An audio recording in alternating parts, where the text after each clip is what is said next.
Alright, Ronan MMA, welcome back to the channel. I just spent the majority of my afternoon listening to UFC 287 Media Day. At least the fighters that I thought would have something interesting to say and wouldn't just give the standard responses. I'm going to go in chronological order with these fighters. I will put timestamps if you only want to hear about one particular fighter. We're going to start off with Israel Adesanya. Before we do, please like and subscribe. I would greatly appreciate it. I will thank you in advance because I'm Canadian, eh? So thank you very much for your subscription. It means a lot. Please don't be the kind of guy that doesn't do the thing that he's already been thanked for, okay? So anyways, dude, Israel Adesanya, we started off with a ridiculously dumb question from John Morgan, who says that, how much can you possibly change because you basically fought a perfect fight and Alex Pereira only had that one moment at the end. That is not true. That is a horrible summary of the events that happened. Alex Pereira had multiple amazing moments in that fight. He destroyed the legs of Israel Adesanya and all this. But anyways, Israel wasn't really, he wasn't really echoing that same sentiment. So whatever, throwaway point. But John Morgan, get it together, my guy. Dude, I don't know how many people are going to know what I'm talking about here. Israel Adesanya had a straight up Amber Heard moment. There is an interview. I paid attention to the Johnny Depp Amber Heard trial because one, I'm kind of a law nerd, and two, whatever, dude, it was interesting. I work from home, I do woodworking and stuff like that, so I listen to stuff to block out the sound of the machines, and I would listen to that trial while I was doing work. And there was an interview before the trial where she was getting mad at the people working in the behind. Holy shit, that scared the fuck out of me. A pop can just popped or something. Anyways, she had a moment where she was like doing an interview, and the people that were working behind the scenes were kind of making some noise, I guess, like that. And she kind of got real bitchy and, told the people to stop, that she was being distracted and shit like that. Israel Adesanya literally had that same moment. He was getting mad at the people behind the scenes doing stuff. And it's like, hey, guy, like, everybody here's got a job. I get that you're, like, the center of attention. But all of these people, without them, the ship does not sail. They need to do their jobs. Chill the fuck out. Nobody else had a problem with it. And they all obliged him, which is kind of annoying. Like, diva, okay? Straight up Amber Heard moment. Jesus Christ. Now I'm going to give credit where it's due. I appreciate all the love that he showed Adrian Yanez. I spoke about in my picks video how Adrian Yanez is not just a good boxer, but he has underrated kicks. He's got very nice kicks. And Israel Adesanya recognized his kicking game, gave him some love there. He acknowledged Alex Pereira's ability to recover after being hurt and come back, which is absolutely true. He got hurt at the very end of round one, only had a minute to recover on the stool, came back and won round two. So that is a good observation by Israel Adesanya and his team, obviously. But it's good that he's thinking of things like this. It really does seem like he doesn't want a trilogy. He got asked multiple times about a trilogy, and, he kept saying, I don't know.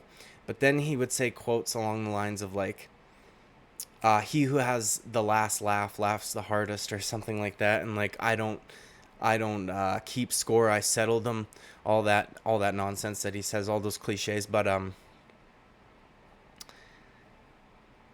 okay, you're not gonna, it's fine. It really does seem like he doesn't want to give him a trilogy. I don't fucking blame him, dude. He's been the hardest opponent of his entire career in kickboxing and MMA, so you know what I mean.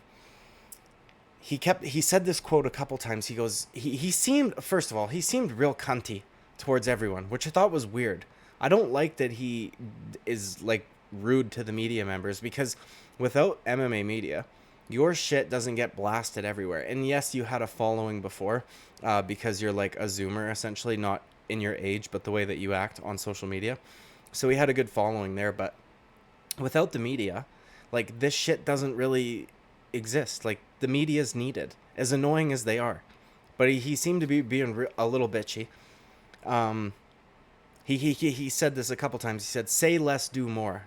I'm sick of the trash talk. I didn't want to talk, but you guys stick a microphone in my face, so you want words, I'll give you words. Say less, do more, blah, blah, blah, blah. You were the only fucking one trash talking leading up to that last fight. Every single time Alex Pereira gets asked about you, he's pretty fucking respectful. and nice. He's given you props on multiple occasions. He trolls you a little bit on the internet, but like, what the fuck, dude? Calm down. Jesus Christ. You're the one that trash talks. If you are sick of the trash talk, then you shut up. Huh? Dude, shut up. If you don't want trash talk. You were the one trash talk. Alex Pejeda doesn't even fucking speak English for the most part. I'm sure he knows a few words, but he's not the one talking trash, or he wasn't the one talking trash leading up to their first MMA fight. One thing that he said I thought was absolutely insane, okay? He got asked by a Brazilian journalist who said, you have a lot of fans in Brazil. They show you a lot of love there. They appreciate your style, all this stuff. But it just so happens that you're fighting their guy. Do you have a message for your Brazilian fans, and can you talk about what they mean to you? And then he talked about how he really loves them, how when he went and visited the favelas, they were able to relate to him because they understood his struggle and the things that he's been through in life and blah, blah, blah, blah, blah. No, they don't, dude. If anybody knows anything about his background, he was not poor, okay? He had 2 career-driven parents. They had servants or maids or whatever the fuck you want to call them, okay? Upper middle class, probably at a minimum. He grew up in a nice neighborhood, went to a good school in New Zealand. Like, you did not come from the type of poverty that these kids in the favelas did. There's no way that they relate to you, and especially, relative to Alex Pejeda, who came from the fucking jungle, okay? Whoops, I hit my blinds there. To move to the favelas as an upgrade. So, how the fuck do you figure that these kids that live in abject poverty can relate to you when, like, there's nice fucking, portrait photos of you as a little child and shit? Do you think these kids in the favelas have nice portrait photos of them when they're like 3 years old? Fuck out of here. There's no way. I thought it was very strange. He gets so melodramatic, dude. He literally, my life's a movie, for real. This is my 8 Mile moment. All this shit. Fucking, it's a little cringe. But anyways, dude. The next person who came up for Media Day, or at least the next one that I paid attention to, KELVIN GASTELUM. The reason why I wanted to cover KELVIN GASTELUM is because while he can be cringe at times, and he's on a bit of a skid, and whatever, he's an OG, dude, and I respect him. I might not love his personality the most, but I respect him as a fighter. He knocked out Tim Kennedy. He knocked out Michael Bisping. The guy's a fucking savage, man. He had that crazy fight with Israel Adesanya. He is a savage. Point blank, period. He's been around forever. He's still doing the damn thing. And I'm going to say this. Physically speaking, he looked like maybe the best I've ever seen him.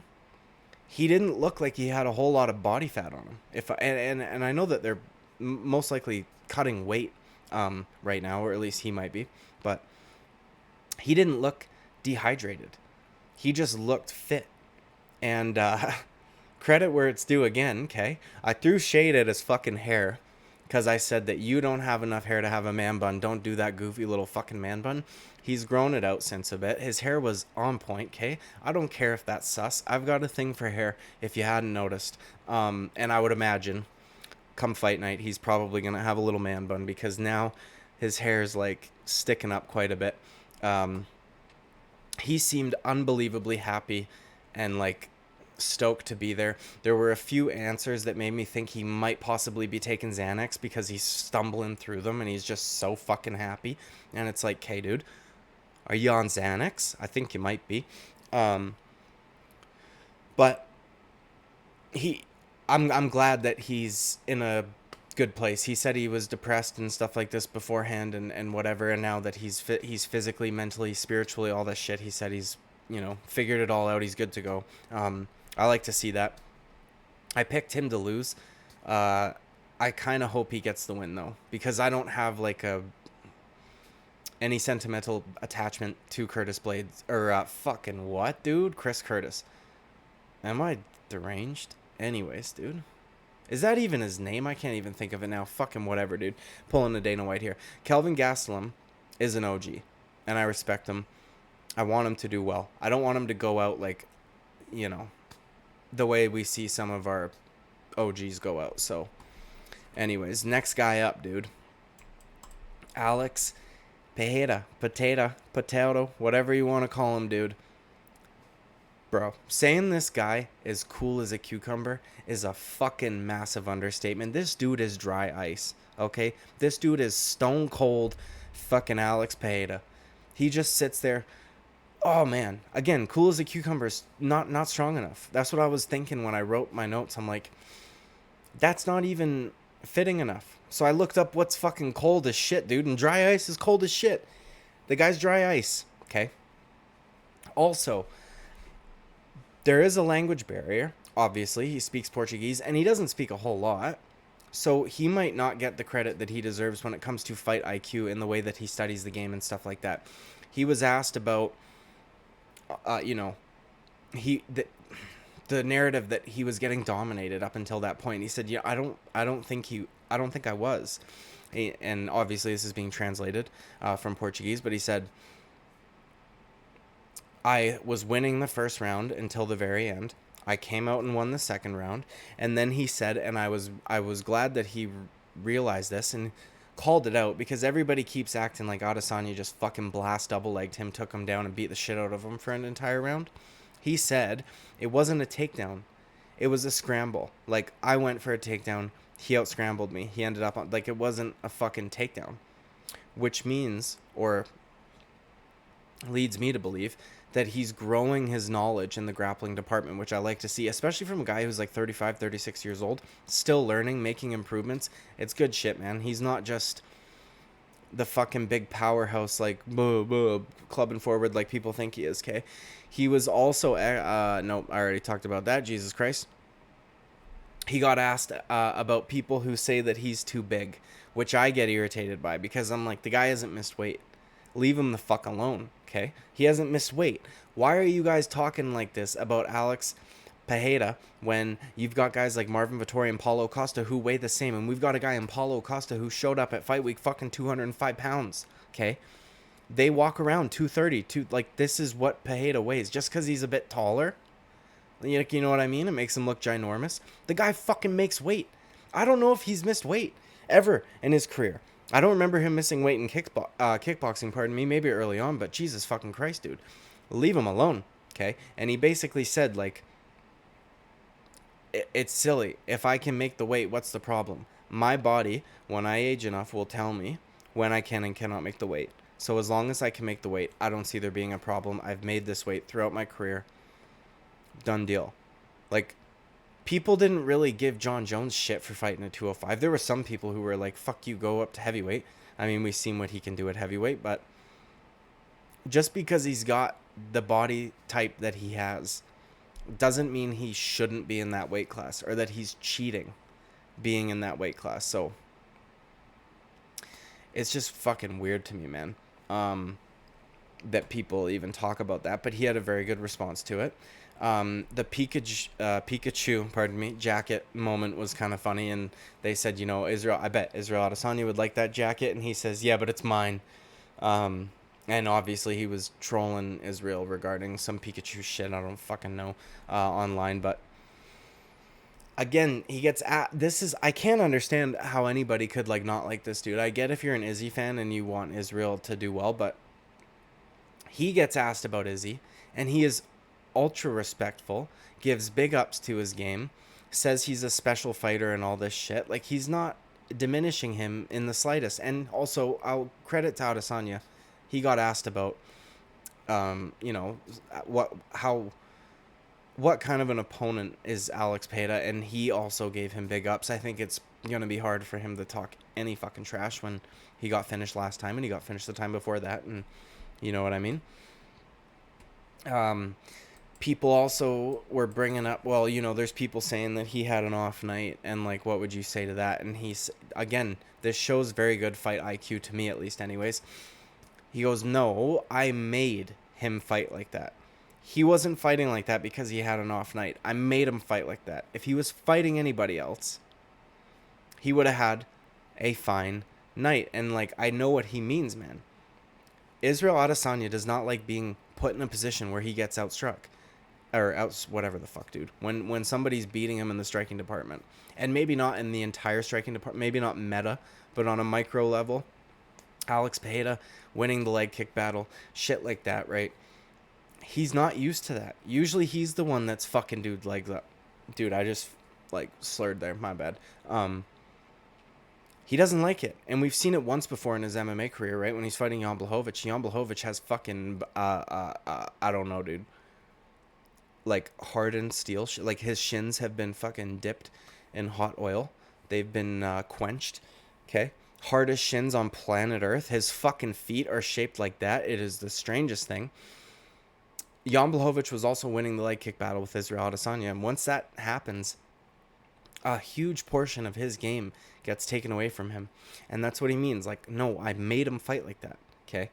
He's right, also. He said Khamzat Chimaev was lost, which I thought was kind of funny because Khamzat Chimaev has been kind of being a little bit annoying regarding which weight class he's going to go to, calling people out, saying that Robert Whittaker, Alex Pereira, fucking who else, dude? Somebody else, Luque, or I don't remember, turned down fights with him, which I just don't believe that. I don't believe that. I don't think Robert Whittaker would ever turn down a fight. I don't think. I just don't believe him. But I thought it was funny that he called him out. Also, dude, like when he gets asked about promotional shit, this is what I love. He does not give a flying fuck. Okay, that's not his job. He's a fighter. He doesn't ever talk about pay. Doesn't ever talk about anything like no social media shit. Like he just doesn't fucking care. He's laser focused. It's savage. I love it. Okay. Next up, dude. Kevin Holland. This is going to be a short segment because there was only a few things that I found noteworthy. Dude is walking around with a fucking IV drip, okay, of copium. Pure copium straight to his veins. He got asked about his setbacks. He says, what setbacks? I got fucking a broken hand and I got forcefully fornicated by Khamzat Chimaev, okay? The Khamzat Chimaev lost fine. Fucking whatever, dude. Of course, he does that to a lot of people. But he couldn't do that to Gilbert Burns. But we know that Kevin Holland is not quite the grappler that Gilbert Burns is. The broken hand is not why you lost to Stephen Wonderboy Thompson. That is a fucked up thing to even think. Stephen Wonderboy Thompson broke his hand in that fight. So why the fuck is Stephen Wonderboy Thompson not losing that fight? I don't understand, dude. You broke your hand after you had gotten the shit beat out of you. You were blocking kicks with one hand like this, like fucking Colby Covington style, trying to block a punch like this. Not correct. You cannot block a fucking wheel kick like that, okay? You caught it on the hand, it broke your hand. It's annoying to me, dude. Stephen Wonderboy Thompson didn't even fucking mention it until weeks later because he's the type of guy where Kevin Holland's got to stop because he's got a broken hand. Stephen Wonderboy Thompson is actually fucking concerned and like kind and whatever. He's not going to go and be like, well, I fucking broke my hand. You know what I mean? That's not something Stephen Wonderboy Thompson would do. But a few weeks later, he posted the pictures. He posted the x-ray. He fucked his hand up. Just as bad as Kevin Holland. His hand was literally a balloon. Like, unironically a balloon. And I thought Izzy was going to be the one walking around with an IV drip, but Kevin Holland, dude, copium, straight to the veins, talking about his cars. I like that he pays attention to guys' careers. Like, they asked him about Santiago Ponzinibbio, and he said, yeah, you know, he's got a good record, but early on he was fighting guys that were like 2-1, 3-, like, you know what I mean? Shit like that. So he's obviously done his research. This thing I want to ask you guys, though, in the comment section, I need you, somebody to fucking tell me. Why does Kevin Holland not like Jorge Masvidal? What happened there? Am I missing something? I don't ever recall there being like a fucking beef or anything like that between the two of them. So somebody please help me out with that one because he got asked about it and he said, yeah, I don't like Jorge Masvidal. You guys know that I don't. So I thought that was strange. Next up to the media day desk is the man himself, Jorge Gamebred Masvidal. Okay. Very respectful of Gilbert Burns, and he intelligently broke down his game. So I would imagine he has done his research as well. And I know that he's got coaches that can do research as well, but he said, you know, he's dangerous everywhere. He's very dangerous on the ground. However, he's not quite as good as getting the fight to the ground as some of my recent opponents. He's very dangerous on the feet. However, he's not as good as setting it up and stuff like that, which is correct, dude. Him and Khamzat Chimaev, I've said this in my picks video, or fucking whatever, some video recently. It reminded me of Jacare Souza and Chris Weidman. Two grappling heavy guys who can throw punches, but they're not like sophisticated strikers, and they just kind of went to war. In the third round, when Gilbert Burns was tagging Khamzat Chimaev, he was literally just spamming an overhand right as if you were playing UFC 4 or some shit. Like, no setups, just over 3 or 4 times in a row. I can't remember exactly, but he's correct. Like, he doesn't really set up his strikes. He's not as good at taking people down as Kamaru Usman or Colby Covington. I mentioned that in my picks video. And yeah, he seems to have been paying attention. I know a lot of people think that he's distracted with other things, and I don't blame you if you think that. He's got a lot of things going for him, but he's clearly been paying attention. He looks good, man. I almost wish that I picked him, but I don't. It's a long shot to me, so I didn't, obviously. This was probably the highlight for me.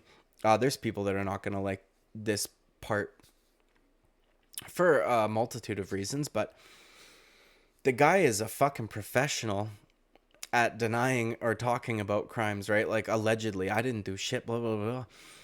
And then the one guy, he's a British dude, asks him, you know, they said you were wearing a COVID mask. And then he gets all upright and he goes, dude, everybody knows I don't wear a fucking COVID mask, so it can't be me. I thought that was so fucking funny, dude, because we know it was you.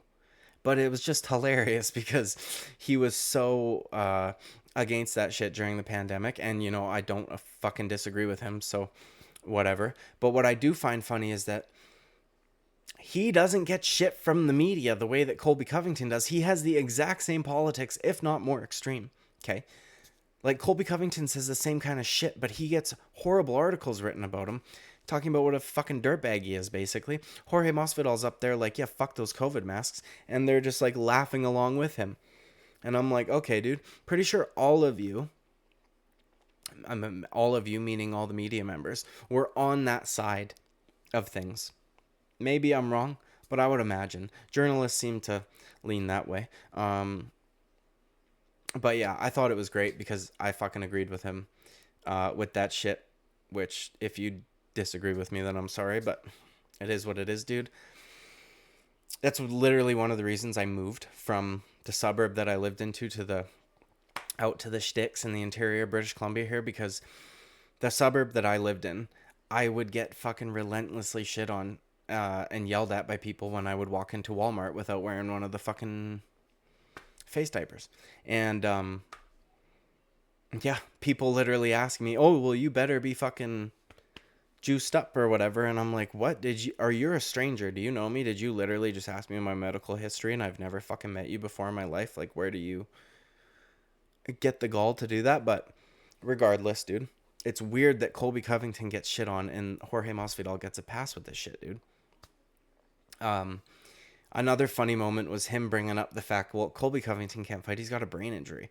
Because, like, he's suing Jorge Masvidal and claiming that he received head trauma from the assault, which is a fine claim to make. But if you go and enter a cage fight, you know, shortly thereafter, it hasn't been that... It's been a good, decent chunk of time. So, I mean, he could say that he's recovered and shit like that. But if this lawsuit is legit, that's a pretty good defense on Jorge Masvidal's part. Like, yeah, he's so injured in his brain that he's going to go and fucking cage fight. Okay. But either way, I just thought there was a few funny moments. He looks good, man. His braids look dope. He's, yeah, man. I hope he does well. I don't want to see him get, like, brutally fucking finished again. That's why I'm kind of glad that it's Gilbert Burns, who is next up, by the way, but I think that if there is a finish, it'll be a submission. And I would rather see him get subbed than watch him get fucking... You know what I mean, dude? I just don't like seeing the old guys go out like that. Gilbert Burns, though, up next. As I said, very respectful of Jorge Masvidal's game and experience. Dude, Gilbert Burns, low-key, is like a fucking genius when it comes to this shit. When he breaks shit down, and his English has improved tremendously. He speaks basically fluent English. It's incredible. And, you know, his accent's hilarious. Or not hilarious, but it makes certain things sound funny, and it works well. He sounds good. I'm not trying to, be shitty or whatever, but he, dude, I love this shit. He gave credit. He says, dude, Jorge Masvidal's takedown defense is very underrated. His ground game is very underrated. Like, people don't realize that he just fought two of the best wrestlers in the fucking division. Of course he's going to get taken down. But he was breaking down the ways that they got to the mat in the Colby Covington fight and shit like that, and what happened on the mat when Kamaru Usman got him down. And he's right. Also, this is strange. I haven't heard about this, so I don't know what the fuck happened. Apparently, they got new gloves that actually curve your fingers. Gilbert Burns was explaining it. He got asked about it multiple times. He said, yeah, the old gloves, you had flat hand, which we all know. We've heard Joe Rogan mention it fucking a million times. Either way, he said that for the 30th anniversary or whatever the fuck, they gave them new gloves and they curve your fingers. And I was like, why did they not make a big deal about this? Why did we not hear about it? Yeah, we're still seeing eye pokes, unfortunately, but I think it's good that they're at least trying to solve that issue. He is literally the nicest guy ever, man. Like, if there's somebody who I would like to see get a bunch of hype and shine off of finishing a guy like Jorge Masvidal, it's going to be Gilbert Burns. It will soften the blow immensely, knowing that Gilbert Burns is the guy that will get the shine and the hype off of Jorge Masvidal, because he's so fucking nice, dude. He's so nice. And he's funny, okay? He saw Izzy. He talked about this at me. He saw Izzy watching his fight with Khamzat Chimaev, I guess like a YouTube video or something, a reaction. He heard Izzy say, Gilbert's good, but he gets hit too much. And he, instead of getting in his feelings, okay, there's another thing that he doesn't get in his feelings about, I'll talk about in a second. Instead of getting in his feelings, he takes that criticism and he uses it and he goes into his camp and he works on his striking defense. That is fucking awesome. I really appreciate that. Guys that are able to take constructive criticism. He has such a good outlook on life. He is so fucking cool, dude. I love Gilbert Burns. Anyways, dude. Okay. They asked him about Colby and whether or not he thought he was like deserving of the title shot. And he said, dude, Colby's so smart. Right? And he talked about how the way that Colby has marketed himself, he's clearly a needle mover, all this shit. He gets opportunities. He makes money and all this shit. He literally said multiple times, Colby's so smart, man. Colby's so smart, man. And then the way he phrased it, it was like, the media members should fucking realize what he said.